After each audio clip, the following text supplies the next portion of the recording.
Soy Natalia Beltrán. Tengo 28 años. Y hasta el mes pasado, creía entender lo que significaba la familia. Mi abuela, doña Leonor, era mi roca, mi confidente, la única persona que realmente me veía. Cuando falleció, esperaba dolor, no traición. Nunca imaginé que mis propios parientes me prohibirían la entrada a la lectura de su testamento. Ya nos hemos repartido todo, anunció mi tía Patricia con frialdad. No fuiste invitada por una razón. Pero cuando el abogado frunció el ceño y dijo, pero su nombre es el único que figura en el testamento, la habitación se quedó en un silencio sepulcral. Si estáis viendo esto ahora mismo, dejadme un comentario diciendo desde dónde os conectáis. Dadle al botón de me gusta y suscribíos para acompañarme en este viaje salvaje de secretos familiares y una justicia inesperada. Crecer con la abuela Leonor fue especial, de formas que no valoré completamente hasta que fui mayor. Mientras el resto de mi familia perseguía el estatus y la riqueza, la abuela era diferente. Vivía en una preciosa finca histórica a las afueras de Toledo, un cigarral que había estado en la familia durante generaciones. Pero se comportaba con una humildad que siempre me hacía sentir en casa. Nuestra dinámica familiar era, cuanto menos, complicada. Mi tía Patricia, la hermana mayor de mi madre, se autoproclamó matriarca tras la muerte de mi abuelo. Se casó con el tío Rogelio, un exitoso empresario al que le importaban más su hándicap de golf en La Moraleja y sus carteras de inversión que las conexiones humanas reales. Sus hijos, mis primos Carla y Borja, crecieron en cuna de oro y con una actitud a juego. Natalia, querida, ¿sigues llevando esa ropa de mercadillo?, decía la tía Patricia durante las reuniones familiares, sin ocultar del todo su mueca de desprecio tras su copa de Rioja. Podría llevarte de compras a la calle Serrano algún día. Todo el mundo se da cuenta, ¿sabes? Mi madre, Diana, nunca me defendía de estos dardos.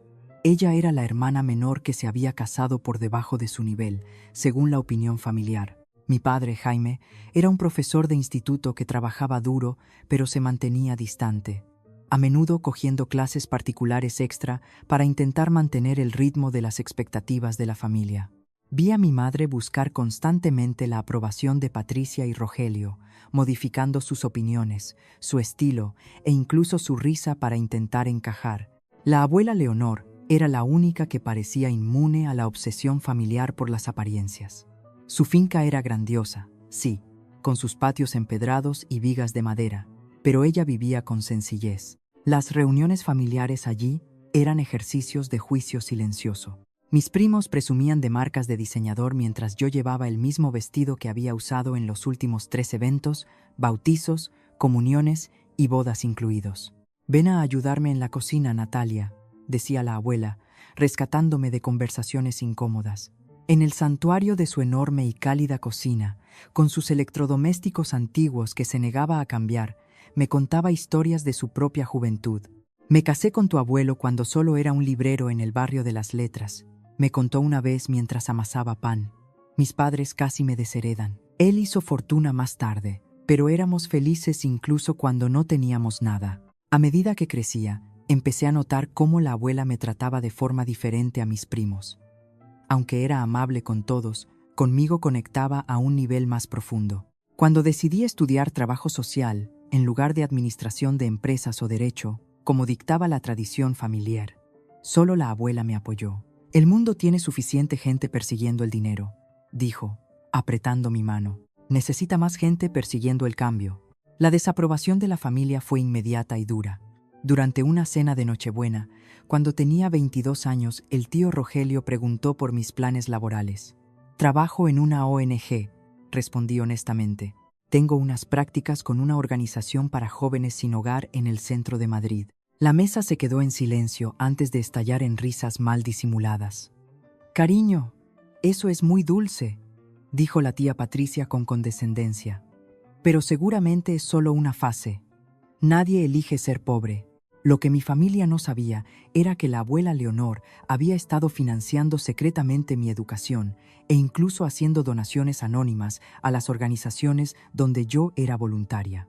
Ella creía en mi camino cuando nadie más lo hacía. «Tu abuelo y yo siempre quisimos hacer más obras de caridad», me confió una vez. Empezamos una pequeña fundación pero se perdió en el negocio familiar. Quizás tú puedas revivir ese sueño algún día. A medida que la abuela envejecía y yo construía mi carrera en la gestión de organizaciones sin ánimo de lucro, nuestro vínculo se fortaleció. La visitaba semanalmente, incluso cuando mi agenda estaba repleta de solicitudes de subvenciones y programas de ayuda comunitaria. Nos sentábamos en su galería acristalada bebiendo infusiones y discutiendo de todo, desde política hasta filosofía. Mis primos rara vez la visitaban, a menos que hubiera un evento familiar que requiriera hacer acto de presencia. E incluso mi madre solo se pasaba cuando la tía Patricia organizaba visitas grupales.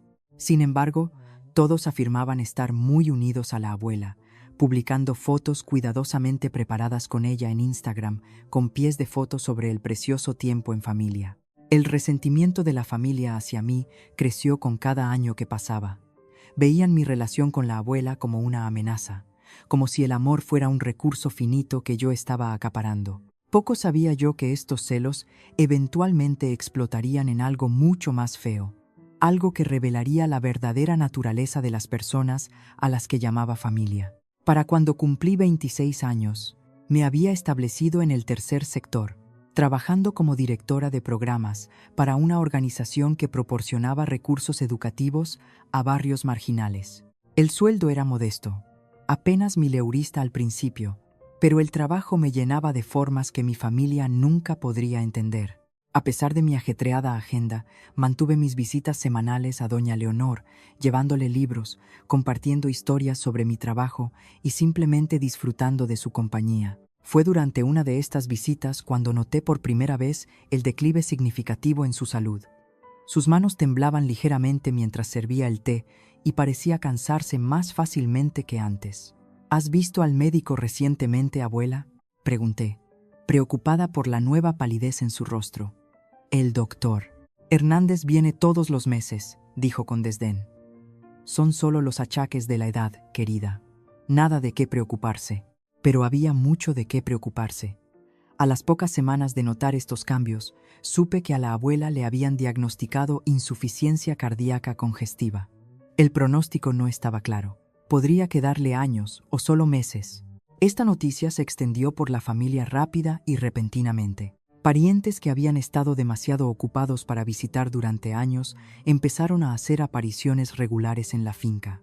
Simplemente debemos trasladarte a una residencia con los cuidados adecuados, insistió la tía Patricia durante una cena familiar celebrando el 85 cumpleaños de la abuela. Yo había planeado una reunión pequeña e íntima, pero Patricia había anulado mis planes, invitando a la familia extendida e incluso a socios comerciales del tío Rogelio. Estoy perfectamente cómoda en mi propia casa, respondió la abuela con firmeza. Natalia ha organizado que una enfermera venga a verme a diario, y eso es suficiente. Patricia me lanzó una mirada venenosa. Natalia parece pensar que sabe lo que es mejor para todos. Dime, querida sobrina, ¿qué cualificaciones médicas tienes exactamente? La habitación se quedó incómodamente tranquila. Respiré hondo antes de responder. Consulté con los médicos de la abuela y seguí sus recomendaciones.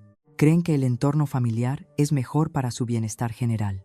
Qué conveniente que esas recomendaciones te mantengan en control de la situación, espetó Patricia. Fue entonces cuando finalmente me defendí. Esto no se trata de control, se trata de respetar los deseos de la abuela y su dignidad. Si estuvierais aquí más a menudo antes de que enfermara, sabríais cuáles son esos deseos. La explosión fue inmediata.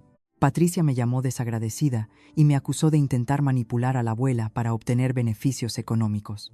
El tío Rogelio sugirió que mi trabajo en la ONG era solo una tapadera para mi pereza e incapacidad para triunfar en el mundo real. Incluso mis primos se unieron. Carla sugirió que yo había lavado el cerebro a la abuela contra la familia. Mi madre se sentó en silencio, con los ojos bajos, mientras mi padre sugería torpemente que nos calmáramos. Pero el daño estaba hecho. Desde ese momento, fui etiquetada como la oportunista de la familia, el caso de caridad desagradecido que se aprovechaba del afecto de una anciana. Patricia comenzó una campaña contra mí, llamando a otros miembros de la familia para difundir rumores. Incluso contactó con las amigas de la abuela del club de bridge, sugiriendo que yo la estaba aislando para mis propios fines. La peor parte fue que estas tácticas funcionaron. La gente empezó a mirarme diferente. y mi acceso a la abuela se volvió cada vez más restringido. Su tía cree que sería mejor si las visitas se programaran a través de ella, me dijo la nueva enfermera de día cuando llegué para mi visita habitual de los miércoles por la tarde. Al parecer, doña Leonor ha estado muy cansada después de sus visitas. Estaba desconsolada, pero me negué a rendirme. Llamaba en lugar de visitar, aunque las llamadas se volvieron más cortas a medida que la energía de la abuela disminuía. Durante una de nuestras últimas conversaciones significativas, unos 3 meses antes de fallecer, la abuela parecía inusualmente urgente. «Natalia, hay algo en el desván que quiero que tengas», dijo, con la voz más fuerte de lo que había estado en semanas. Una caja de madera con esquinas de latón en la esquina norte, bajo las vigas. ¿La cogerás para mí la próxima vez? Por supuesto, abuela. ¿Qué hay dentro? Solo algunos viejos recuerdos que podrían tener más sentido para ti que para cualquier otra persona, respondió crípticamente. Y una llave. La llave es importante, Natalia. Prometí recuperar la caja en mi siguiente visita, pero cuando llegué la semana siguiente, el tío Rogelio me impidió el paso en la puerta, afirmando que la abuela estaba demasiado cansada para visitas. Lo intenté varias veces más con el mismo resultado. Desesperada, fui muy temprano una mañana, esperando hablar con la enfermera de noche antes de que se fuera. La enfermera de noche, Raquel, era más comprensiva que su contraparte diurna. Ella pregunta por ti, me confió Raquel. Puedo darte 15 minutos mientras archivo mi informe, pero si alguien te pilla, yo nunca te he visto. Me deslicé escaleras arriba y encontré a la abuela dormida. No queriendo despertarla, me arrastré hasta el desván, decidida a cumplir al menos parte de mi promesa. Encontré la caja exactamente donde ella la había descrito y la abrí con cuidado. Dentro había paquetes de cartas viejas, fotografías que nunca había visto antes y una pequeña llave de latón atada a una cinta descolorida. Cerré la caja y me la llevé, con la intención de traérsela a la abuela cuando despertara. Pero mientras bajaba las escaleras del desván, oí voces abajo. La tía Patricia había llegado temprano. En lugar de causar una escena, deslicé la caja en mi bolso y salí por la entrada de servicio, planeando traerla en mi próxima visita exitosa. Pero esa visita nunca llegó. 2 semanas después, mi madre me llamó para decirme que la abuela había sido trasladada al Hospital La Paz. 3 días después de eso, se había ido. Ni siquiera tuve la oportunidad de despedirme. La caja de madera permaneció en mi piso, sin abrir, después de mi descubrimiento inicial. Algo me decía que cualquier secreto que contuviera estaba destinado para después de que la abuela se fuera. No tenía idea de lo profético que resultaría ese sentimiento. La noticia sobre la lectura del testamento no llegó por una notificación formal, sino por un mensaje de WhatsApp que mi prima Carla envió presumiblemente por accidente. Lectura testamento en la casa de la abuela. Jueves a las 14. Se exige vestimenta formal. Seguido rápidamente por «Ups, grupo equivocado». A pesar de la clara implicación de que no se suponía que debía ser informada, decidí asistir. Doña Leonor era mi abuela también, e independientemente de las tensiones familiares, merecía estar allí para este capítulo final. Pasé la noche del miércoles preparándome emocionalmente, seleccionando un vestido negro sencillo, de Zara pero elegante, que fuera respetuoso y profesional. Incluso, saqué los pendientes de perlas que la abuela me había regalado por mi graduación, la única joya de familia que poseía. La tarde del jueves era inusualmente cálida para octubre, el tipo de día dorado de otoño que a la abuela siempre le había encantado. Llegué a la finca 15 minutos antes, aparcando mi Seat Ibiza de hace una década entre el Mercedes de Patricia y el BMW de Rogelio. Respirando hondo, caminé por el familiar sendero de piedra hasta la puerta principal, los recuerdos inundándome con cada paso. El mayordomo, Gregorio, abrió la puerta con expresión de sorpresa. «Señorita Natalia», dijo, su comportamiento profesional resbalando ligeramente para revelar lo que parecía preocupación. «No se me informó de que asistiría». «Soy familia, Gregorio», respondí suavemente. «Debería estar aquí». Asintió levemente y se hizo a un lado para dejarme entrar. El vestíbulo estaba lleno de parientes en ropa de diseño sobria, sus conversaciones deteniéndose abruptamente cuando entré. Los ojos de mi prima Carla se abrieron de par en par e inmediatamente corrió a buscar a su madre. Entré en el salón principal donde iba a tener lugar la lectura. Familiares a los que no había visto en años desviaron la mirada torpemente cuando hice contacto visual. Mi madre se acercó con cautela, pareciendo nerviosa. «Natalia, cariño, no sabía que venías», susurró, mirando por encima del hombro. «Patricia está organizando todo. Vi el mensaje del grupo», expliqué. «Tengo todo el derecho a estar aquí». Antes de que mi madre pudiera responder, la tía Patricia entró marchando en la habitación, su cara contorsionada con una ira apenas controlada. El tío Rogelio la seguía de cerca, con la mano en su codo como si la estuviera reteniendo. «¿Qué estás haciendo aquí?», exigió Patricia, sin molestarse en bajar la voz. «Esta es una reunión familiar privada». «Soy familia», respondí, luchando por mantener la voz firme. La abuela era mi abuela también. Patricia soltó una carcajada, un sonido frío desprovisto de humor. «Familia, no has actuado como familia. Manipulaste a una anciana enferma y la pusiste en contra del resto de nosotros. No fuiste invitada por una razón. La gente estaba mirando ahora, algunos con curiosidad indisimulada, otros con incomodidad. Sentí mis mejillas arder, pero me mantuve firme. Nunca manipulé a nadie. Simplemente la quería y pasaba tiempo con ella, que es más de lo que la mayoría de la gente en esta habitación puede decir». «¿Cómo te atreves?», siseó Patricia. «Ya hemos repartido todo según lo que mamá habría querido. Fuiste excluida por tu comportamiento. Todo el mundo sabe que solo ibas tras su dinero». La acusación dolió como una bofetada física. «Eso no es verdad. Nunca le pedí nada a la abuela». «Por favor», se burló Patricia. «Tu pequeña carrera de turismo de pobreza no engañaba a nadie.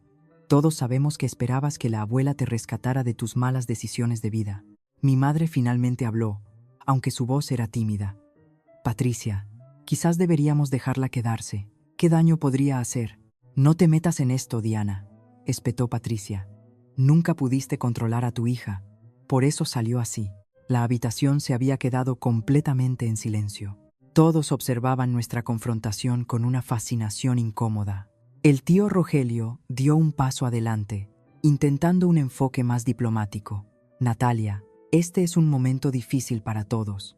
Quizás sería mejor si te fueras ahora y podemos discutir cualquier preocupación que tengas más tarde en un entorno más apropiado». Miré alrededor de la habitación a las caras de personas que compartían mi sangre pero parecían extraños. «No me voy. La abuela habría querido que estuviera aquí». La cara de Patricia se endureció. «Bien, no me dejas otra opción». Sacó su móvil e hizo una breve llamada. En minutos, un guardia de seguridad privada que nunca había visto antes apareció en la puerta. «Esta mujer está invadiendo propiedad privada», le informó Patricia fríamente. «Por favor, escoltéla fuera de la finca». «Señorita, necesito pedirle que venga conmigo», dijo el guardia, pareciendo incómodo pero decidido. La humillación era abrumadora. Las lágrimas picaban en mis ojos mientras miraba a mi familia, buscando a alguien que pudiera defenderme. Mi madre miró hacia otro lado.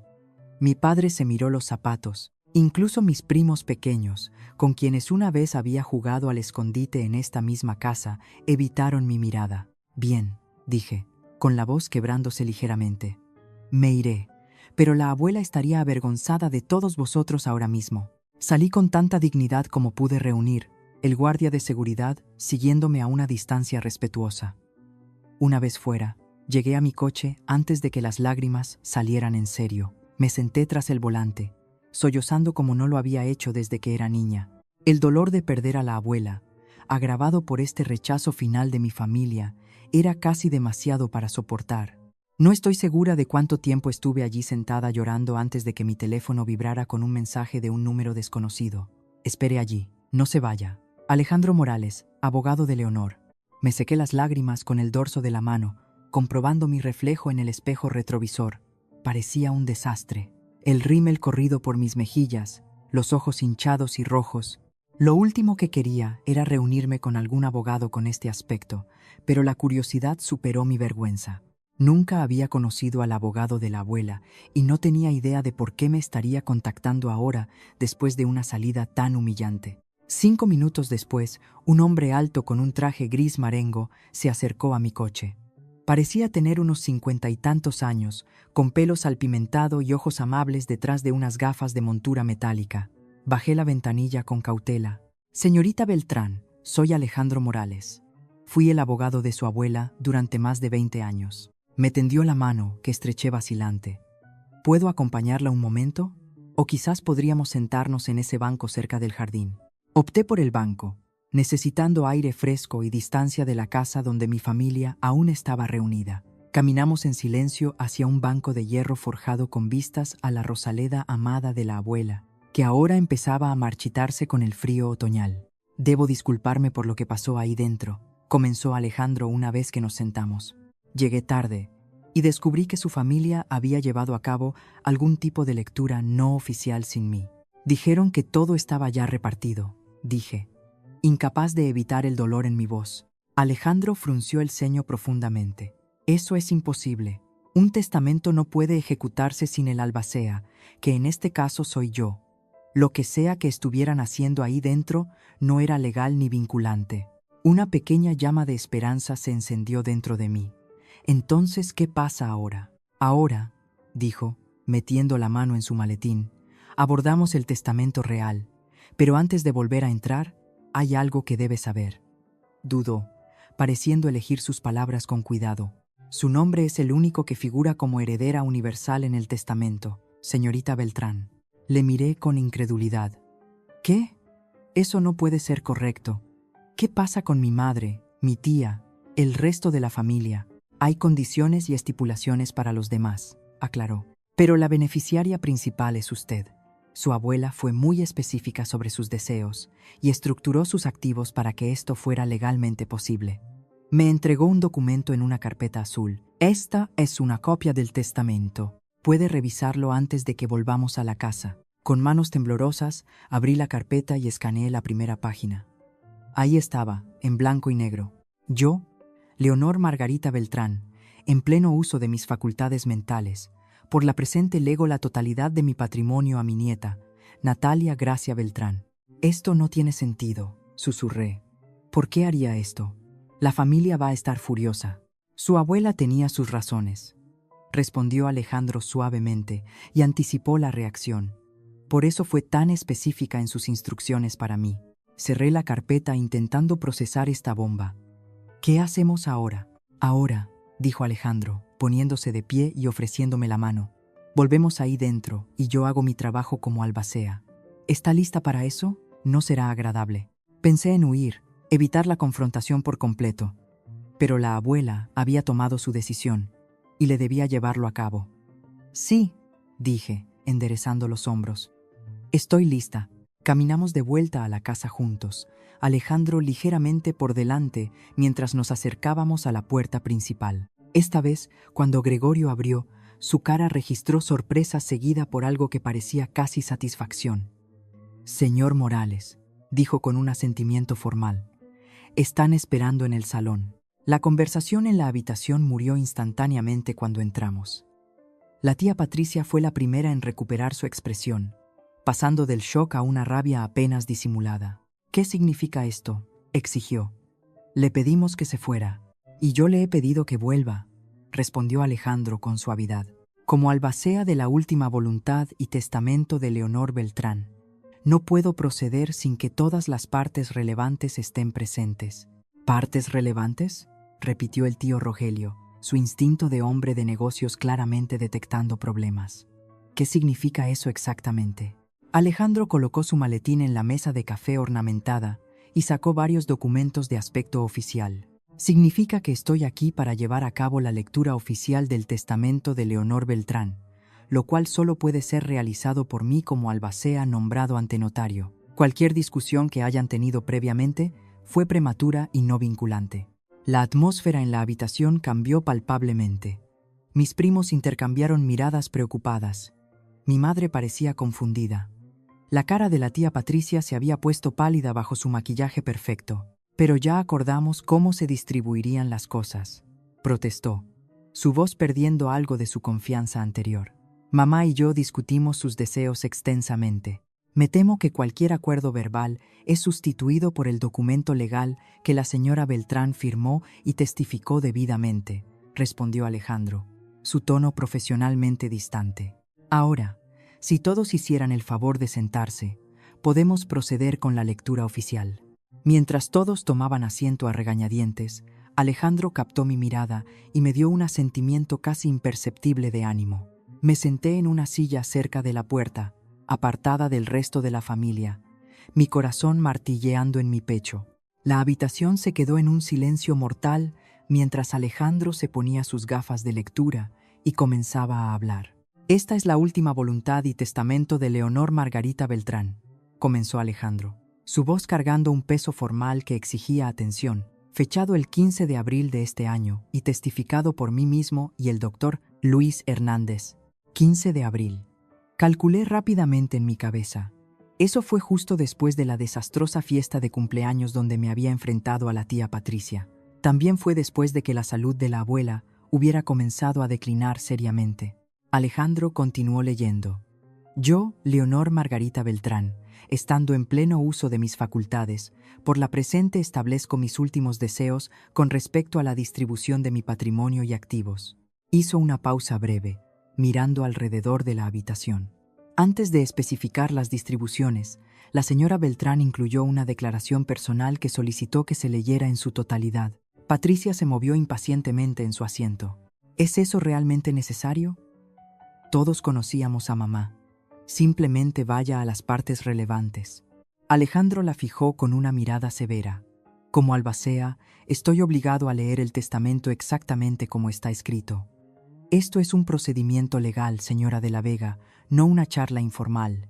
Debidamente reprendida, Patricia guardó silencio, y Alejandro volvió al documento. A mi familia reunida aquí hoy, a lo largo de mis 85 años, he llegado a entender que la verdadera medida de la riqueza no reside en lo que acumulamos, sino en cómo elegimos compartirlo. El dinero y las posesiones no significan nada si no sirven a un propósito mayor o reflejan valores más profundos. Durante muchos años, he observado con creciente preocupación cómo ciertos miembros de esta familia se han obsesionado cada vez más con la riqueza material y el estatus social, a menudo a expensas de la compasión, la autenticidad y la conexión genuina. He visto la amabilidad confundida con debilidad y la generosidad vista con sospecha. Mientras algunos de vosotros visitabais solo cuando era conveniente o ventajoso, una persona en esta familia demostró amor consistente, respeto y cuidado sin expectativa de recompensa. Una persona me vio como un ser humano en lugar de un legado o una herencia. Es por esta razón que he tomado las siguientes decisiones con respecto a mi patrimonio. La habitación estaba mortalmente tranquila. Podía sentir ojos volviéndose hacia mí, algunos interrogantes, otros empezando a entender las implicaciones de las palabras de la abuela. Alejandro pasó la página y continuó leyendo. Por la presente lego la totalidad de mi patrimonio, incluyendo la casa familiar, todos los activos financieros, inversiones y propiedad personal, a mi nieta, Natalia Gracia Beltrán. La explosión fue inmediata y ensordecedora. «Esto es indignante», chilló la tía Patricia, saltando de su asiento. Ella obviamente manipuló a mamá cuando estaba vulnerable y enferma. «Eso no puede ser legal», declaró el tío Rogelio, su cara poniéndose de un rojo intenso. Leonor no estaba en sus cabales. «Impugnaremos esto». Mis primos empezaron a hablar unos sobre otros. Carla estalló en lágrimas teatrales mientras Borja gritaba sobre traición familiar. Parientes más lejanos murmuraban con incredulidad. Yo estaba congelada en mi silla, incapaz de procesar lo que estaba pasando. Toda la finca, la abuela me lo había dejado todo. Parecía imposible, abrumador y francamente aterrador. Alejandro esperó pacientemente a que el alboroto inicial disminuyera antes de levantar la mano pidiendo silencio. «Si se me permite continuar, hay estipulaciones adicionales». La habitación se calmó gradualmente, todos demasiado ansiosos por escuchar el resto como para mantener sus estallidos. «Aunque el patrimonio en su totalidad es legado a Natalia Beltrán», leyó Alejandro, la señora. «Beltrán ha establecido una serie de legados condicionales a otros miembros de la familia». La esperanza surgió visiblemente en la habitación. La gente se enderezó, las expresiones cambiando de indignación a cálculo. «Estos legados condicionales», continuó Alejandro, «dependen del tratamiento hacia Natalia Beltrán por parte de los miembros de la familia en cuestión, tanto antes de mi muerte como tras esta lectura del testamento. El silencio que siguió fue absoluto. Casi podía ver los engranajes girando en las cabezas de todos, mientras revisaban mentalmente sus interacciones conmigo. La señora Beltrán mantuvo registros detallados de las interacciones familiares, correspondencia y comportamiento, explicó Alejandro, apartando el testamento para referenciar otro documento. También consultó conmigo regularmente sobre sus observaciones. Mi mente voló a la caja de madera en mi piso.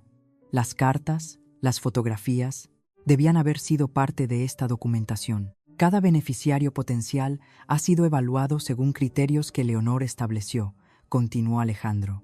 Estos incluyen, pero no se limitan a: respeto demostrado hacia Natalia, apoyo a sus elecciones profesionales, inclusión en eventos familiares y abstención de comentarios despectivos sobre su carácter o motivaciones. El tío Rogelio se aclaró la garganta. ¿Y quién hizo exactamente estos juicios subjetivos? ¿Cómo podemos verificar algo de esto? La señora Beltrán guardó notas extensas, respondió Alejandro con calma. Adicionalmente, empleó los servicios de detectives Westlake para documentar ciertos incidentes que encontró particularmente preocupantes. ¿Detectives privados? La revelación me aturdió tanto como a los demás. La abuela había estado construyendo un caso en silencio, observando y documentando todo. Esto es una locura, declaró Patricia. Mi propia madre nos espió. Ella protegió a su nieta de lo que percibió como una campaña coordinada de aislamiento y abuso emocional, corrigió Alejandro. Y basándome en mi observación de los eventos de hoy, sus preocupaciones parecen haber estado bien fundadas. Pasó a otra página en sus documentos. Ahora, con respecto a los legados condicionales específicos, la señora Beltrán estableció un fideicomiso de 5 millones de euros para ser distribuido entre los miembros de la familia según las métricas de evaluación que mencioné. Basándome en la documentación que se me proporcionó, lamento informarles que actualmente ninguno de los miembros de la familia presentes ha calificado para sus porciones. El caos resultante hizo que el estallido anterior pareciera leve en comparación. Acusaciones volaron por la habitación, la mayoría dirigidas a mí, algunas a Alejandro y otras a la propia abuela. El tío Rogelio amenazó con demandas. Patricia me llamó manipuladora y engañosa, y varios primos sugirieron que yo había coaccionado o engañado de alguna manera a la abuela para tomar esta decisión. A través de todo ello, Alejandro permaneció calmado, ocasionalmente referenciando documentos específicos cuando se hacían afirmaciones particularmente atroces. El 10 de marzo, notó en un momento dado, la señora de la Vega instruyó al personal doméstico para informar a Natalia de que su abuela no estaba disponible para visitas, a pesar de que la señora Beltrán pidió específicamente ver a su nieta ese día. Patricia palideció visiblemente ante esta mención específica. Luego se recuperó rápidamente. Mamá estaba confundida, necesitaba descanso, no alteraciones emocionales. Las notas del doctor Hernández de ese día indican que la señora Beltrán estaba lúcida y de buen humor, contraatacó Alejandro. Específicamente recomendó las visitas familiares como beneficiosas para su salud mental. Mientras las discusiones continuaban, noté a mi madre sentada en silencio, con lágrimas corriendo por su cara. A diferencia de los otros, ella no se había unido a las acusaciones. Cuando nuestros ojos se encontraron a través de la habitación, rápidamente miró hacia otro lado, la culpa evidente en su expresión. Finalmente, cuando la tormenta inicial de protestas se había calmado un poco, Alejandro alzó la voz ligeramente. Debo señalar que la señora Beltrán anticipó estas reacciones. Hizo evaluar su competencia mental oficialmente 3 veces separadas durante la redacción de este testamento, específicamente para abordar cualquier desafío potencial. El testamento es legalmente blindado. Luego se dirigió a mí directamente. Señorita Beltrán, su abuela le dejó una carta privada también. ¿Le gustaría recibirla ahora o más tarde en privado? Todos los ojos se volvieron hacia mí. Después de un momento de vacilación, respondí: más tarde, por favor. Alejandro asintió y volvió a dirigirse a la sala. Los legados condicionales permanecen disponibles para los miembros de la familia, cualificados por un período de 1 año tras esta lectura. La señora Beltrán fue muy clara en que esperaba que la reconciliación fuera posible, aunque dejó los términos de esa reconciliación enteramente en manos de Natalia. Y con esas palabras, Cada mirada calculadora en la habitación se desplazó hacia mí. En el lapso de 1 hora, había pasado de ser la paria de la familia a la única árbitro de sus futuros financieros. La realización fue tan aterradora como surrealista. La lectura formal del testamento concluyó con Alejandro dándome su información de contacto y organizando una reunión privada para el día siguiente para discutir los detalles del patrimonio. A medida que los miembros de la familia comenzaban a dispersarse, su shock dando paso al pensamiento estratégico, me encontré abordada por todos lados. «Natalia, cariño», dijo la tía Patricia, su voz dulce como la miel en un giro completo de su veneno anterior. «Esto debe ser tan abrumador para ti. ¿Por qué no vienes a quedarte con Rogelio y conmigo unos días? Tenemos mucho sitio en el chalet y podemos ayudarte a navegar todos estos asuntos legales complicados». El intento transparente de manipularme era casi risible.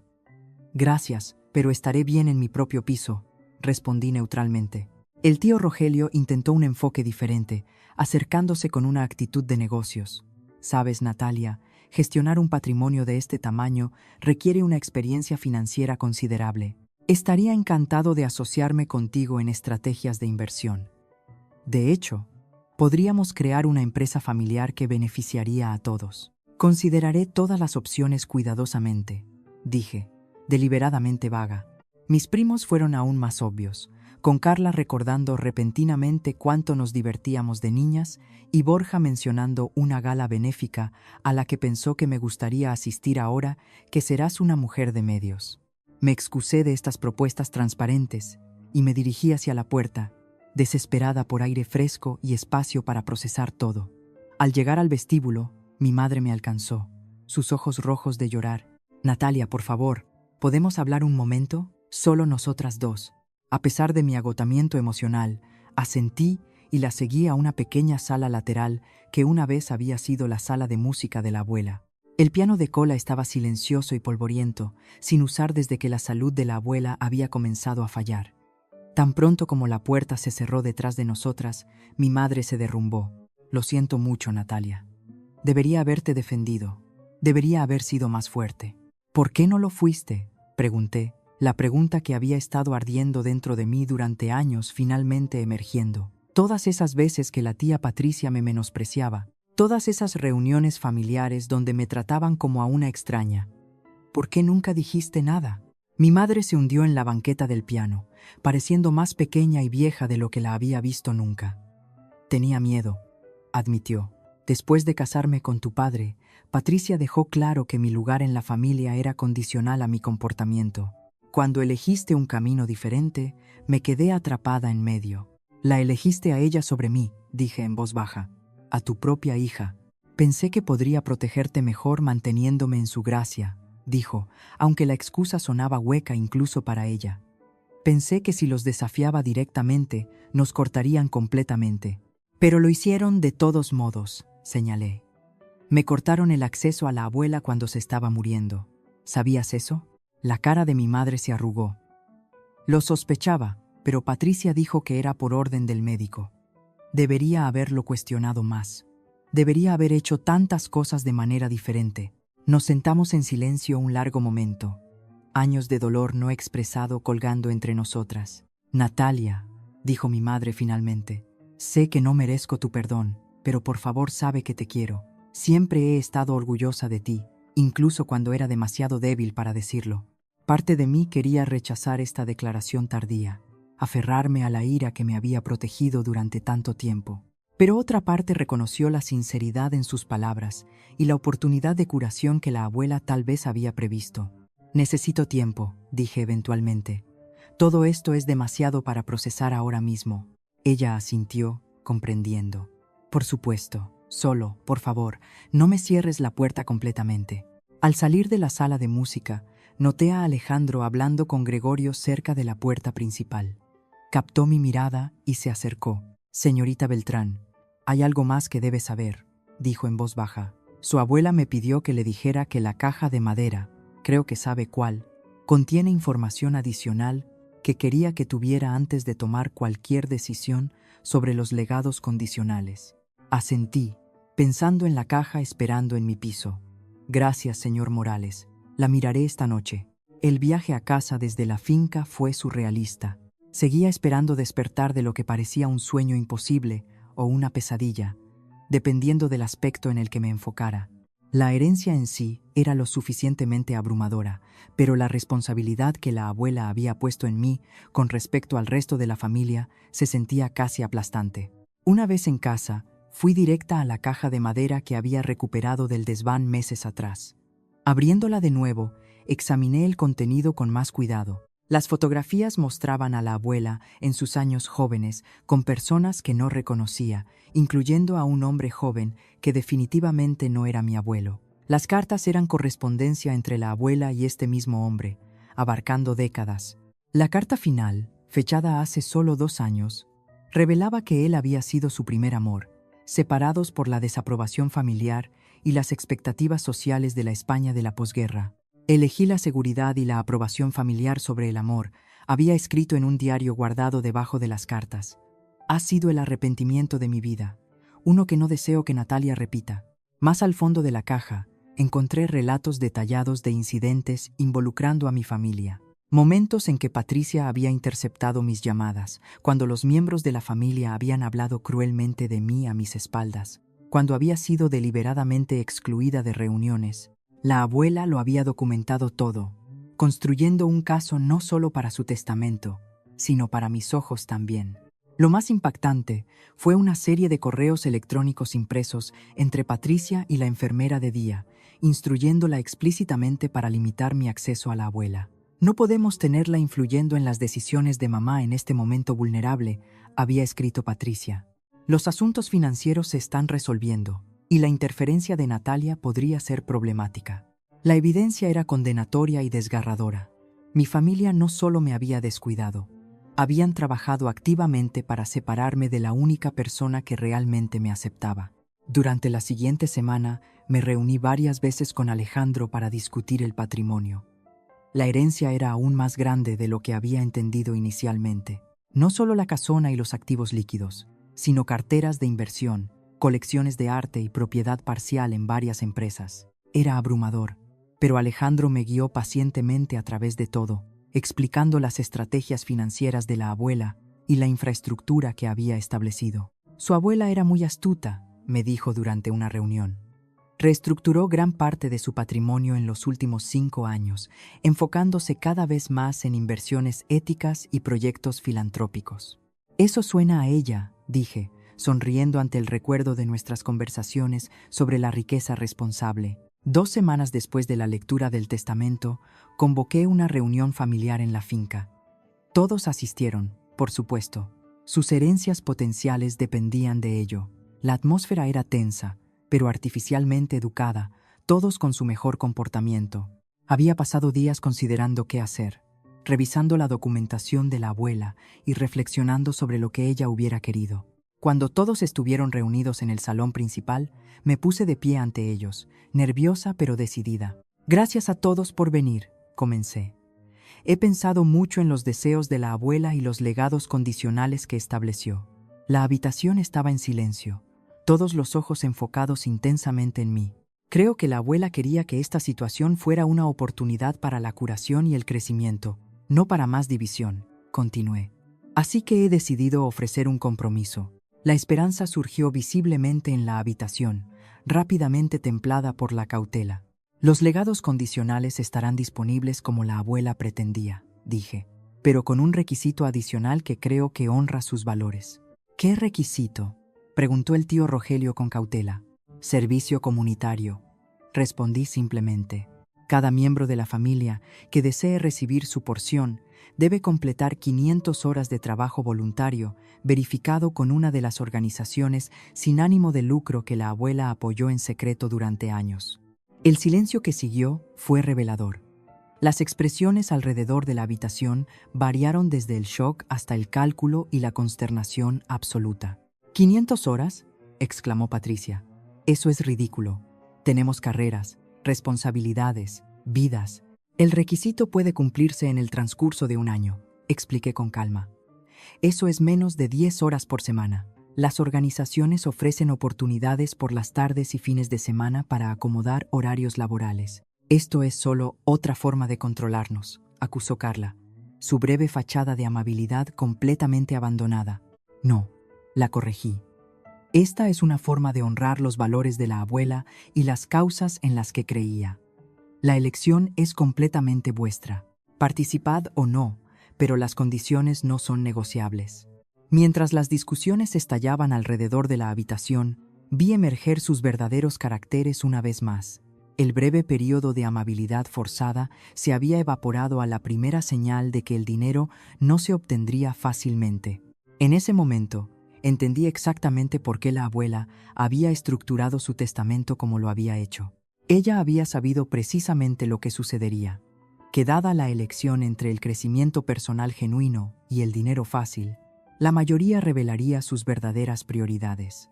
La reunión terminó con la mayoría de la familia saliendo furiosa, haciendo amenazas sobre impugnar el testamento o no volver a hablarme nunca más.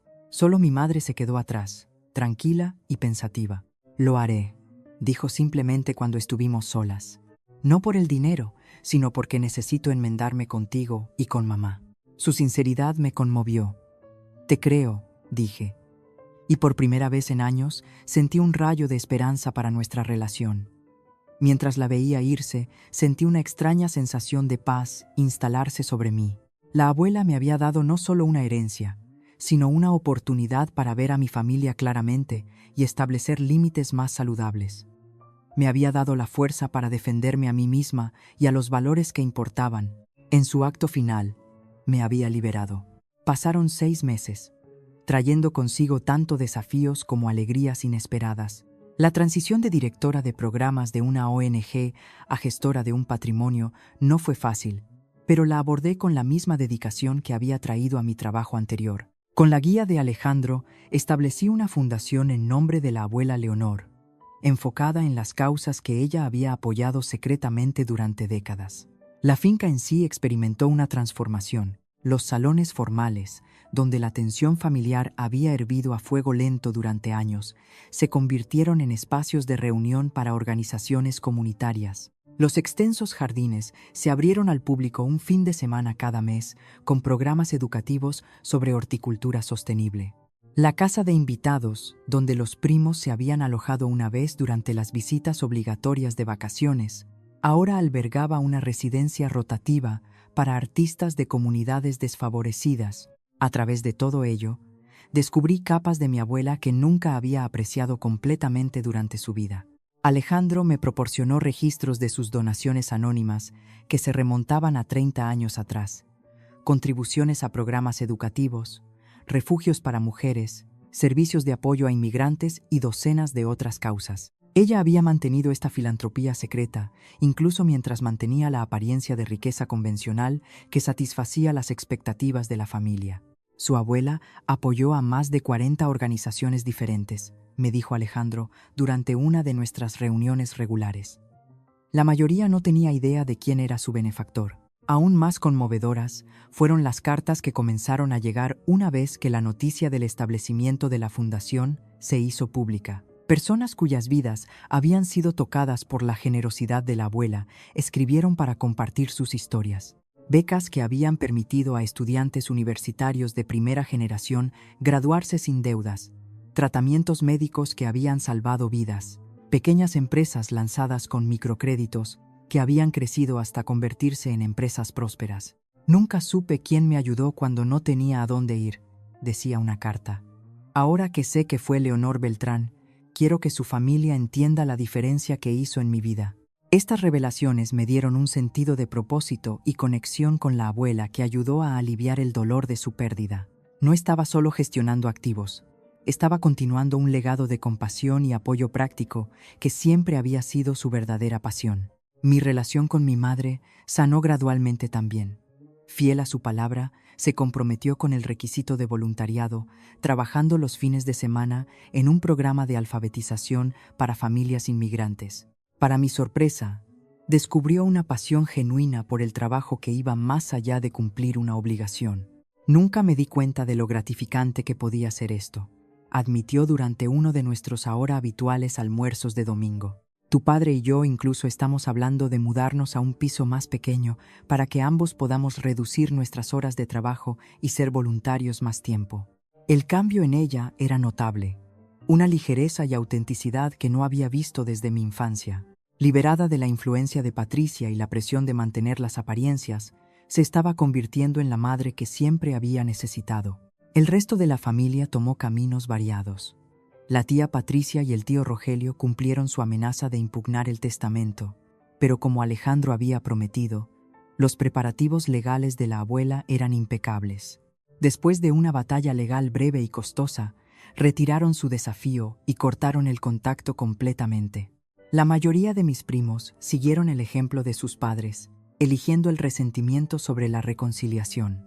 Carla, sin embargo, sorprendió a todos acercándose discretamente a mí sobre el requisito de voluntariado. No espero que me creas, dijo durante un café incómodo, pero he estado pensando mucho en la abuela y lo que ella valoraba. Me gustaría intentar entender eso mejor. Su sinceridad parecía genuina, y durante los siguientes meses se convirtió en voluntaria regular en un programa de arte juvenil. Nuestra relación se mantuvo cautelosa, pero gradualmente se volvió más cálida a medida que encontrábamos terreno común en enfoques creativos para el apoyo comunitario. Alejandro Morales, inicialmente solo el abogado de la abuela, se convirtió en un mentor y amigo valioso. Sus décadas de experiencia con familias adineradas y estructuras filantrópicas resultaron invaluables mientras navegaba mis nuevas responsabilidades. Su abuela era una de mis clientas favoritas.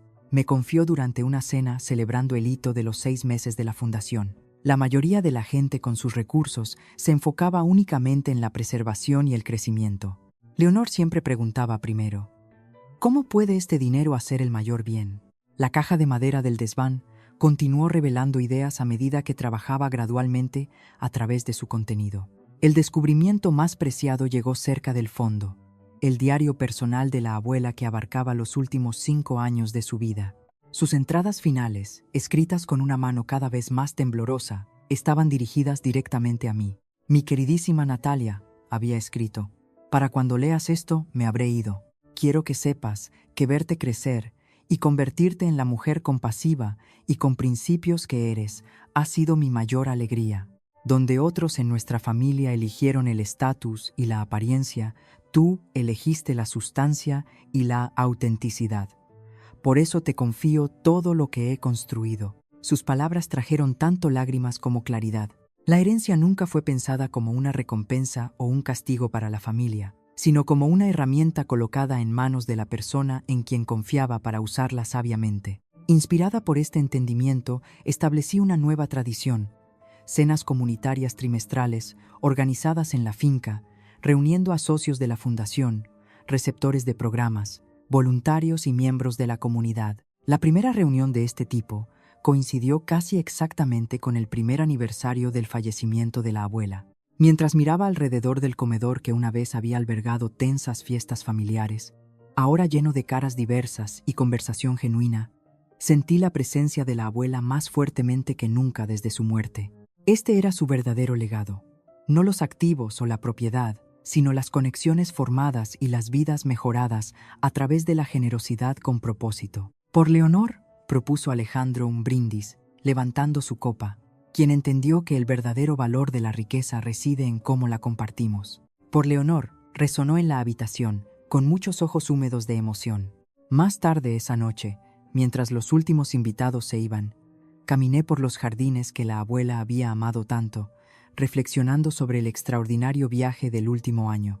La herencia había traído desafíos que nunca anticipé, pero también oportunidades que nunca podría haber imaginado. A través de todo ello, había descubierto fortalezas dentro de mí que no sabía que existían. La verdadera familia, había aprendido, no siempre se define por la sangre. Podía construirse a través de valores compartidos, respeto mutuo y cuidado genuino por el bienestar del otro. La abuela había sabido esto todo el tiempo y me había dado no solo sus activos materiales, sino la libertad de crear un tipo diferente de familia a mi alrededor. Mientras las estrellas emergían en el cielo nocturno despejado, hice una promesa silenciosa a mi abuela de continuar construyendo sobre la fundación que ella había establecido, usar los recursos que me había confiado con sabiduría y compasión, Y nunca perder de vista el verdadero propósito del privilegio, elevar a los demás contigo. ¿Qué haríais vosotros si de repente heredarais una fortuna, pero viniera con la responsabilidad de sanar heridas familiares? ¿La usaríais como ventaja o como un puente hacia el entendimiento? Me encantaría leer vuestras opiniones en los comentarios de abajo. Y si esta historia resonó con vosotros, por favor dadle a me gusta, suscribíos y compartid con alguien que pueda necesitar escuchar que la verdadera riqueza reside en cómo nos tratamos los unos a los otros, no en lo que poseemos. Gracias por acompañarme en este viaje de sanación y descubrimiento.